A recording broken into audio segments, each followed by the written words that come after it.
हाल में चूल्हे पर बैठकर रोटियां बना रही होती है। उसके गरीब सास ससुर और पति बैठे खाना खा रहे होते हैं। माँ जी, क्या आप और रोटी लोगे? नहीं बहू, बस हो गया, तुम अपने लिए खाना बना लो। तभी घर के बाहर अचानक से गाड़ियों के रुकने की आवाज आती है। घर का दरवाजा खुलता है और सामने से निशा की गोरी बहन तनीषा आती है। वाह, जैसा मैंने सोचा था बिल्कुल वैसा ही है। तुम्हारी काली शक्ल की तरह तुम्हारी किस्मत भी काली ही है। इसलिए मैं तुम्हारे ससुराल वालों के लिए बहुत कुछ लेकर आई हूँ। ये मेरे एक ड्राइवर के पास काजू कतली, रसमलाई, गुलाब जामुन जैसी मिठाई है। तनीषा, तुम्हें मेरे लिए ये सब लाने की जरूरत नहीं थी। अरे भाई, क्यों नहीं थी? आखिर तुम मेरी बहन हो, काली हो तो क्या हुआ, हो तो बहन ही। और फिर 6 महीने से मैंने तुम्हें देखा नहीं था। मैं तुम्हें अपनी प्रेगनेंसी की खबर देने आई थी, लेकिन यहाँ आकर मुझे पता चला कि तुम भी गर्भवती हो।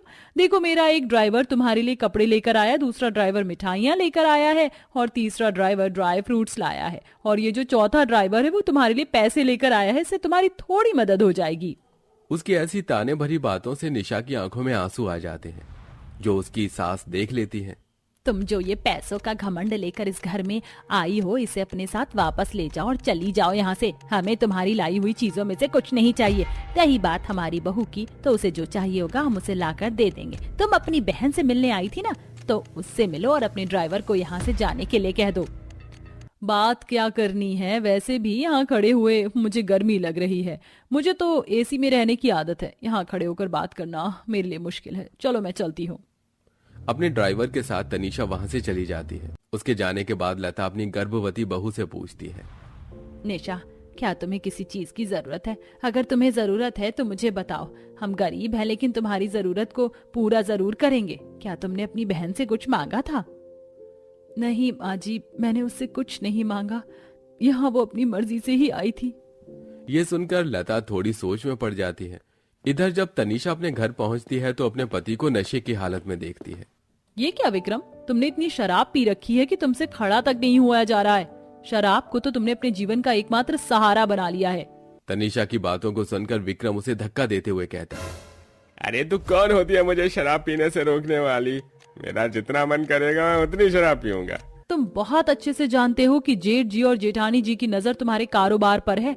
अगर तुमने अपने कारोबार को संभाला नहीं तो एक दिन वो तुम्हारे कारोबार पर कब्जा कर लेंगे और तुम्हें निकाल देंगे। अरे जा रहा, चले जा, अपने कमरे में जाकर सो जा। मेरे साथ दिमाग खराब करने की जरूरत नहीं है। इतना कहने के बाद भी विक्रम शराब ही पीता है। तनीषा परेशान होकर अपने कमरे में आकर रोते हुए सो जाती है। इतना पैसा होने के बावजूद भी तनीषा अपनी जिंदगी में खुश नहीं थी। उधर उसकी काली बहन निशा गरीब थी, गर्भवती थी, लेकिन फिर भी अपने गरीब ससुराल में खुश थी। देखो कैलाश, अगर हमें घर के हालातों को सुधारना है तो हमें थोड़ी मेहनत करनी होगी और सभी को काम करना पड़ेगा। तुम सही कहती हो, मैं भी काम ढूंढ लेता हूँ कहीं। मिलकर काम करेंगे तो हमारी ये गरीबी जल्दी खत्म हो सकती है।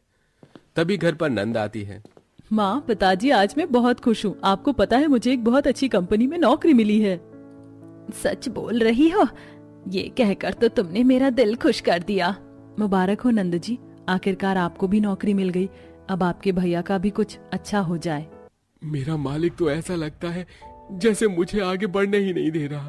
पता नहीं कब दिन बदलेंगे और कब मैं अपनी ही कंपनी का मैनेजर बनूंगा। भगवान ने चाहा तो सब अच्छा ही होगा। मैं सोच रही हूँ कि घर में सिलाई की मशीन रखी है, मैं सारा दिन खाली ही बैठी रहती हूँ, तो मैं कपड़े सिलने का काम ही शुरू कर दूं। अच्छा सुझाव है बहू, इससे तुम पैसे भी कमा लोगी और तुम्हारा मन भी लग जाएगा। इस तरह अब निशा घर में ही सिलाई मशीन का काम शुरू कर देती है। कुछ पैसे कमाकर वो अपनी सास को देती है और उन पैसों में से उसकी सास और ससुर सब्जी बेचने का बाजार में काम करना शुरू करते हैं। धीरे धीरे पूरा परिवार काम करता है। तो उधर गोरी बहन के ससुराल में उसके जेठ और जेठानी उनके खिलाफ साजिश रचने लगते हैं। देखो, तुम्हारा भाई तो अब शराब के नशे में इतना डूब चुका है कि उसे अपनी बीवी का ही होश नहीं है। मैं तो कहती हूँ यही सही मौका है। लेकिन उसकी लोमड़ी जैसी बीवी का क्या होगा? अगर उनको भनक भी लग गई तो हमें जेल की सलाखों के पीछे भिजवा देगी। अरे मेरे पास एक सुझाव है। मैं तो कहती हूँ जब देवर जी को शराब की इतनी लत लगी गई है, उसको शराब में डूबे रहने का ही मौका उठाकर हम सारी प्रॉपर्टी अपने नाम करवा सकते हैं। क्या बात है, तुम तो कुछ ज्यादा ही चालाक होती जा रही हो। इस तरह रूपाली और आजाद विक्रम को धोखा देने का प्लान बनाते हैं और उसके नशे की हालत का फायदा उठाकर कारोबार, जायदाद और महल जैसा घर के कागज पर साइन करवाकर सब कुछ अपने नाम करवा लेते हैं। ऐश और आराम तो बहुत दिन उठा लिए देवरानी जी, अब समय है कुछ अच्छे बुरे दिन देखने का। अच्छे दिन गए, बुरे दिन आ गए। तुम कहना क्या चाहती हो जेठानी जी?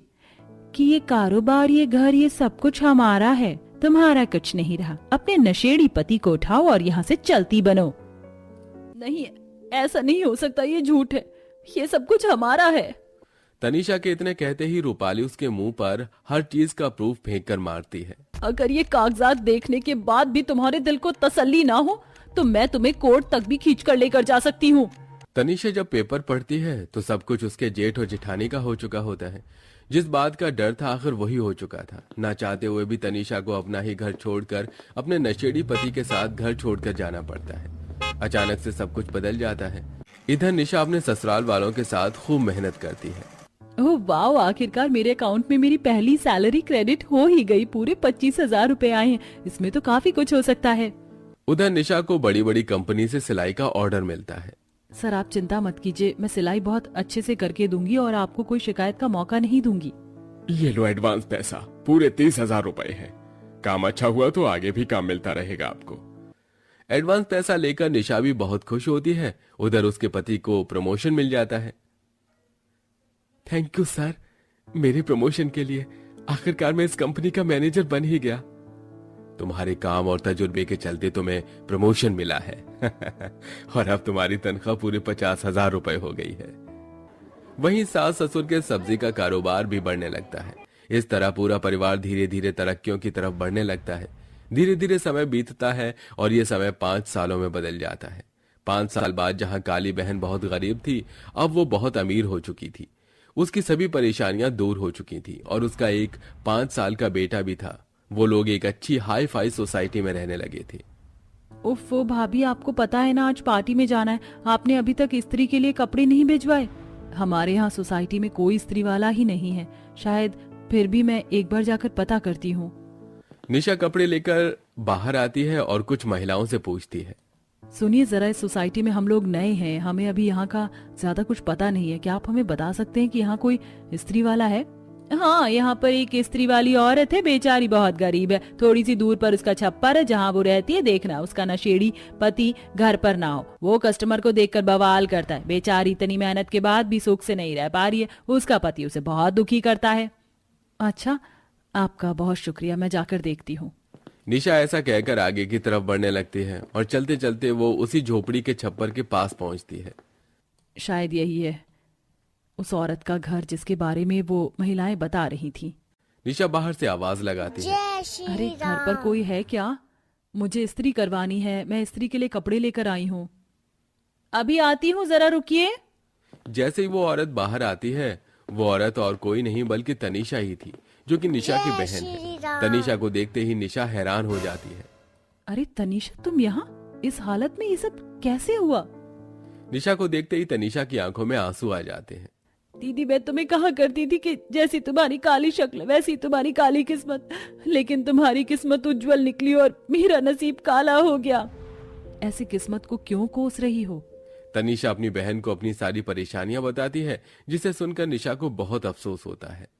तुम्हारे साथ कितना सब कुछ हो गया, वहां उन महिलाओं ने मुझे सब कुछ बताया था और अब तुम्हारे मुंह से सारी हकीकत जानकर विश्वास नहीं हो रहा। फिर भी तुमने मुझे एक बार फोन नहीं किया। कम से कम बहन होने के नाते ही मुझे बताती तो सही। अगर तुम्हारा पति इतना ही परेशान करता है तो चलो मेरे साथ, चलो, तुम मेरी बहन हो, मैं तुम्हारी मदद कर सकती हूँ। नहीं दीदी, पहले आपके ऊपर ये परेशानियां थी तो मुझे कुछ समझ नहीं आया, लेकिन अब जब मेरे ऊपर बीत रही है तो समझ आ रहा है। मैं हार नहीं मानूंगी, मुझे विश्वास है कि एक दिन सब ठीक हो जाएगा। एक दिन मैं अपने पति को संभाल लूंगी। इतने में तनीषा की 5 साल की बेटी आती है, जिसे देख निशा उसे गले से लगा लेती है। ये तुम्हारी बेटी है ना? कितनी प्यारी है। जी दीदी। अच्छा, आप बाहर क्यों खड़ी हो? चलिए अंदर आइए, कम से कम अपनी गरीब बहन के घर एक कप चाय तो पी कर जाइए। निशा की आंखों में आंसू आ जाते हैं। वो अपनी भांजी का हाथ पकड़कर अपनी गरीब बहन के घर के अंदर आती है, जहां वो देखती है कि घर में किसी भी चीज की सुख सुविधा नहीं है। फिर भी तनीषा उसे प्यार से 2 प्याली चाय के पिलाती है। दोनों बहनें प्यार प्रेम से एक दूसरे से बातें करती हैं। आशा है कहानी आपको पसंद आई होगी। वैसे आपकी कितनी बहनें हैं? आप सबसे बड़े हैं या छोटे? कमेंट में बताना ना भूलें।